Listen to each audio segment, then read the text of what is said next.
वाड़ी पुलिस थाना अंतर्गत लावा ग्राम में घटित एक हृदय विदारक घटना ने समाज को झकझोर कर रख दिया। अपनी ही मां द्वारा 4 वर्षों से घर के भीतर कैद रखे गए 2 मासूम बच्चों को जागरूक सामाजिक कार्यकर्ताओं ने मुक्त कराया है।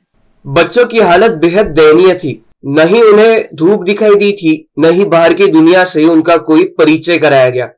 यह कार्रवाई ग्रामीण सुरक्षा मुक्ति ट्रस्ट ने वाड़ी पुलिस की सहायता से अंजाम दी। 20 अगस्त को ग्राम बाल संरक्षण समिति की बैठक में जानकारी मिली कि लावा निवासी महिला ने अपने 2 बच्चों को उम्र लगभग 7 और 5 वर्ष को घर में ही कैद कर रखा है। इस पर सामाजिक कार्यकर्ता अश्विन चौरे ने मौके पर जाकर स्थिति का अनुभव लिया और मामला गंभीर पाया। 21 अगस्त को आंगनवाड़ी बैठक में भी बच्चों की कैद की पुष्टि हुई। तत्पश्चात चाइल्ड लाइन से संपर्क साधा गया, पुलिस को सूचना दी गई और बाल कल्याण समिति के अध्यक्ष तथा जिला बाल संरक्षण अधिकारी मुश्ताक पठान को भी अवगत कराया गया। जांच में सामने आया कि बीते 3 वर्षों से बच्चे न तो स्कूल गए न ही बाहर निकले। सामाजिक कार्यकर्ताओं ने घर में बच्चों को देखा तो उनकी हालत बेहद खराब थी। वे कुपोषित नजर आए और उनका शारीरिक व मानसिक विकास लगभग रुक सा गया था। बताया जाता है कि बच्चों की मां मानसिक रोग से पीड़ित है और उसका उपचार बीच में ही बंद हो गया था, जिससे वह सही और गलत का अंतर नहीं समझ पाई। आशंका जताई जा रही है कि स्थिति भांप लेने के बाद वह बच्चों को नुकसान भी पहुंचा सकती थी। बच्चों को रेस्क्यू कर सुधार गृह भेज दिया गया है, जबकि उनकी मां के उपचार की व्यवस्था की जा रही है। इस अभियान में ग्रामीण समस्या मुक्ति ट्रस्ट के अश्विन चौरे, ग्रामीण समस्या मुक्ति ट्रस्ट की जिला समन्वयक Shaina Shaikh, new vision foundation के अध्यक्ष प्रियंका होटे, गगन बरारी बहुउद्देशीय संस्था की संस्थापिका वर्षा पाटिल और चाइल्ड लाइन की प्रतिनिधि मीनाक्षी धड़ाड़े ने महत्वपूर्ण भूमिका निभाई। इन सामाजिक कार्यकर्ताओं की सतर्कता और प्रयासों की सराहना करते हुए वाड़ी पुलिस थाने के वरिष्ठ पुलिस निरीक्षक राजेश तटकरे ने उन्हें पुष्पगुच्छ भेंट कर सम्मानित किया। नमस्कार सगळ्यांना, माझा मी ग्रामीण समस्या मुक्ती ट्रस्ट नागपूरच्या वतीने बालग्राम संरक्षण समितीचे गठन करून देणे नागपूर जिल्ह्यामधील काही 2 ब्लॉकवर मी काम करते आणि त्या बालग्राम संरक्षण समितीच्या अंतर्गत मी 8 दिवस कमीत कमी सर्व्हिलन्स राहिली त्या केसमध्ये आणि त्यानंतर मीटिंग लावली 20 ऑगस्टला मीटिंग लावल्यानंतर मला कळालं की ती जी फॅमिली आहे तिला रेस्क्यू करण्याची खूप गरज आहे आणि 3 ते 4 वर्षापासून मुलं घराच्या डांबलेले आहेत, तर त्या मुलांना रेस्क्यू करणं अत्यंत गरजेचं आहे। मीटिंग संपताच मी लगेच त्या घराला गृह भेट दिली आणि सगळे कागदपत्र रेडी करून मुलांना रेस्क्यू केलं। मला जर सांगायचं झालं तर मी असं सांगेल सर की सगळ्यात आधी आम्ही जे ग्रामबाल संरक्षण समितीची जी आम्ही VCPC म्हणतात ज्याला, ती जी मीटिंग आम्ही प्रत्येक गावाला ग्रामपंचायत लेवलवर जे ऑर्गनाइज करतोय आणि त्या मीटिंग मध्ये आम्ही जे कमिटी मेंबर्स आहेत त्यांना सांगतो की तुमची काही महत्त्वाचे रोल प्ले तुम्हाला करावे लागतील आणि GRच्या माध्यमातून GR काय म्हणतोय, कुठले रूल्स आणि रेग्युलेशन्स आहेत जे आपले GR वर आपण चालतोय आणि ते जे नियम आहेत GR मधले त्या नियमावरच आपण मीटिंग दरम्यान घेत असतो। त्या मीटिंगानुसारच जी काही असतं कार्यप्रणाली तीच आम्ही प्रोसेसच्या थ्रू करत असतो। त्या प्रोसेस मधूनच आम्ही मुलांना रेस्क्यू केलं। त्यामध्ये जसं आम्ही केलेलं आहे की बालकल्याण समितीला एक सांगितलेलं आहे की मुलांना म्हणजे रेस्क्यू करण्याची गरज आहे। त्यानंतर आम्ही वाडी पोलीस स्टेशनला सुद्धा एक पत्र देऊन सांगितले, पठाण सरांच्या मार्गदर्शनाखाली आम्ही हे सगळे कार्य केलेले आहे। वाडी पोलीस स्टेशनला सुद्धा आम्ही इन्फॉर्म केलेलं होतं आणि बालकल्याण समिती ही रेस्क्यू प्रोसेस झाल्यानंतर मुलांचा आम्ही वैद्यकीय तपासणी केली। वैद्यकीय तपासणीनंतर मुलांना लगेच तातडीने जी काही त्यांच्या राहणीमान आहे, कसं प्रकारे त्यांचं ट्रीटमेंट व्हायला पाहिजे, त्यांचं राहण्यात सुधारणा काय आली पाहिजे, त्यांच्या खाण्यापिण्यापासून शिक्षणापासून त्यांना जी काही बोलण्यासाठी त्यांना करता येईल सगळं त्यासाठी त्यांना बालगृहात ठेवण्यात आलेलं आहे। आणि मला असं वाटतं की ती मुलं त्यांची मानसिकता पण पूर्णपणे प्रोसेस ती जी आहे मानसिकता त्याच्यामध्ये पण ती खालावलेली आहे।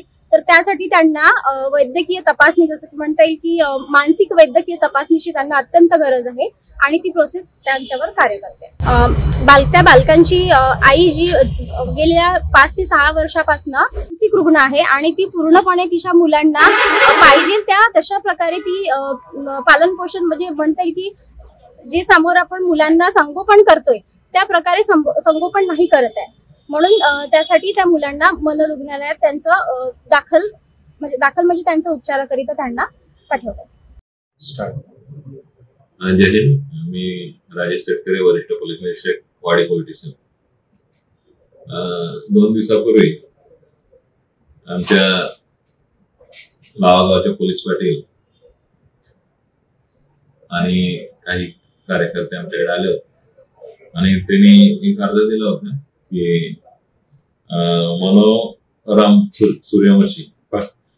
सूर्यवंशी मनोरम पाटील यांची पत्नी जी आहे तिने आणि त्यांची 2 मुलं, या 2 मुलांना घरातून बाहेर येऊन दिलेलं नाहीये, बरेच वर्ष असतील, महिने असतील.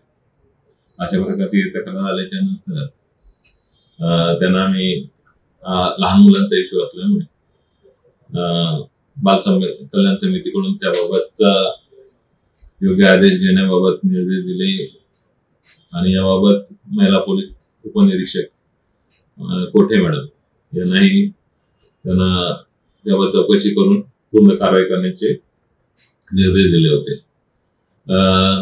त्यानंतर बाल कल्याण समितीकडून योग्य आदेश प्राप्त झाल्यानंतर आमच्या पोलीस स्टेशनच्या महिला पोलीस उपनिरीक्षक कोठे मॅडम, त्याचप्रमाणे ग्रामीण सुरक्षा मुक्ती ट्रस्टच्या अश्विनी चौरे, तसंच इतर ज्या ट्रस्ट आहेत त्यापैकी शायना शेख मॅडम, वर्षा पटेल मॅडम आणि प्रियंका होते मॅडम व इतर जे सामाजिक कार्यकर्ते आहेत आणि गावचे प्रतिष्ठित नागरिक यांनी त्या ठिकाणी जाऊन ती महिला जी आहे म्हणजे सूर्यवंशी पाटील यांची पत्नी आणि 2 मुलांना घरातून बाहेर काढलं. बरेच दिवस ती मुलं घरात राहिल्यामुळे थोडी शारीरिक आणि मानसिक त्यांच्या प्रकृतीवरती परिणाम झालेला दिसून आला. त्यामुळे त्यांना प्रथम बाल कल्याण समितीकडे हजर करण्यात आलं आणि नंतर त्यांची वैद्यकीय तपासणी चालू आहे. सूर्यवंशी पाटील यांची जी पत्नी आहे त्यांची वैद्यकीय तपासणी चालू आहे. या ज्या सामाजिक कार्यकर्त्या आहेत अश्विनी चौरे मॅडम या त्या गावागावात काम करण्यासाठी किंवा आपल्या संस्थेबाबतची माहिती देण्याबाबत किंवा बाल कल्याण समिती सक्षम करण्याबाबत मार्गदर्शन करण्यात गेले असताना त्यांना ही माहिती मिळाली आणि त्यानंतर अशी कारवाई मी सांगितली त्याप्रमाणे कारवाई झालेली आहे. यामध्ये अश्विनी चौरे मॅडम, शायना शेख मॅडम, वर्षा पाटील मॅडम आणि प्रियंका होते मॅडम या सगळ्यांचा मी इथे बोलून त्यांनी केलेल्या कार्याबद्दल पुष्पगुच्छ देऊन सत्कार केलेला आहे.